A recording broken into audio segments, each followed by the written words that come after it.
भारत माता की, भारत माता की।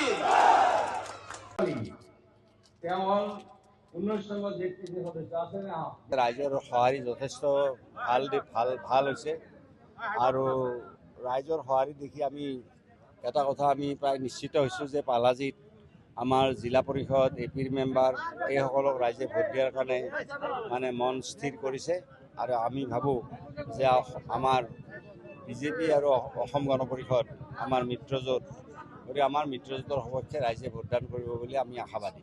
চাওক, পালাজি জিলা পৰিষদত এতিয়া ৰাইজে কৈছে যে মোক এনে ব্যক্তিগতভাৱেও কৈছে তেখেতসকলে যে আমি এইবাৰ জিলা পৰিষদক আমি জিকাই দিম, এনেকৈ তেখেতসকলে কৈছে। মানে মই ভাবোঁ যে ৰাইজৰ যিটো ৰাইজেহে ভোট দিব, ৰাইজৰ যিখিনি সঁহাৰি আপোনালোকেও দেখিবলৈ পাইছে আৰু কিছুমানে মোক ব্যক্তিগতভাৱেও কৈছে যে আমি এইবাৰ প্ৰেজেণ্ট দিম আপোনাৰ জিলা পৰিষদ হিচাপে, গতিকে আমাৰ অঞ্চলটোৰ বাকী উন্নয়নখিনি আপোনালোকে কৰিব। গৰাখহনীয়া এইবিলাক চৰকাৰে সদায় প্ৰায়ৰিটি বেচিছত কৰি আছে আৰু আপোনালোকে জানে যে যোৱাবাৰ ইমান বানপানী হোৱাৰ পিছত মাত্ৰ 3 ঠাইত মথাউৰি ভাঙিছে, মথাউৰিবিলাক উন্নত হৈছে।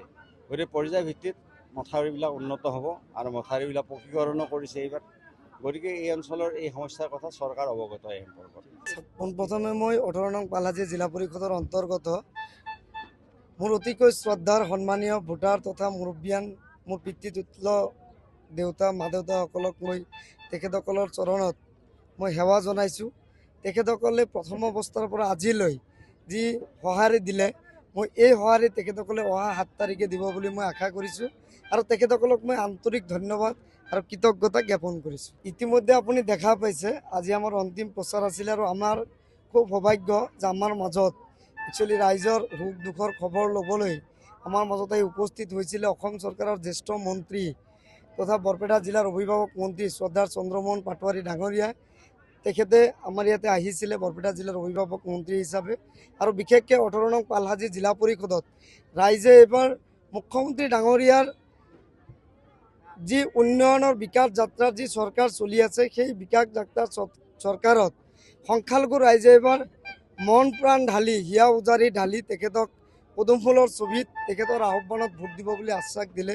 এই খবৰটো আমাৰ বৰপেটা জিলাৰ অভিভাৱক মন্ত্ৰী ডাঙৰীয়াও পালে, তেখেতক ইয়াত পঠালে। তেখেতে আহি বাস্তৱত সেই কথাখিনি পালে। লগতে এই 18 নং পালাজি জিলা পৰিষদৰ অন্তৰ্গত বিশেষকৈ বাঘবৰৰ পৰা বহৰীলৈ যি আমাৰ বৃহত্তৰ যি গৰাখহনীয়া আৰু মথাউৰিৰ সমস্যাৰ কথা তেখেতে ইতিমধ্যে তেখেতৰ ভাষণত কৈ গৈছে যে সেইখিনিৰ সমস্যাও তেখেতে সমাধান কৰি দিম বুলি তেখেতে কৈ গৈছে। লগতে উত্তৰ পাৰ দক্ষিণ পাৰৰ দলঙৰ কথা কৈছে, তেখেতে সেই কথাখিনি তেখেতৰ ভাষণ প্ৰসংগত কৈ গৈছে। গতিকে ৰাইজ যথেষ্ট আগতে যদি আমাৰ 80% আছিলে, আজি আমাৰ বৰপেটা জিলাৰ অভিভাৱক মন্ত্ৰী ডাঙৰীয়াৰ আশ্বাস আৰু বিশ্বাসত তেখেতসকলে এতিয়া 100ত 99% হৈ গৈছে। তেখেতসকলৰ এটাই কথা, সংখ্যালঘু অঞ্চলত বিশেষকৈ তেখেতসকলে উন্নয়ন বিচাৰে আৰু এই উন্নয়ন একমাত্ৰ সম্ভৱ অসমৰ স্বনামধন্য মুখ্যমন্ত্ৰী ডক্টৰ হিমন্ত বিশ্ব শৰ্মা ডাঙৰীয়াৰ নেতৃত্বত।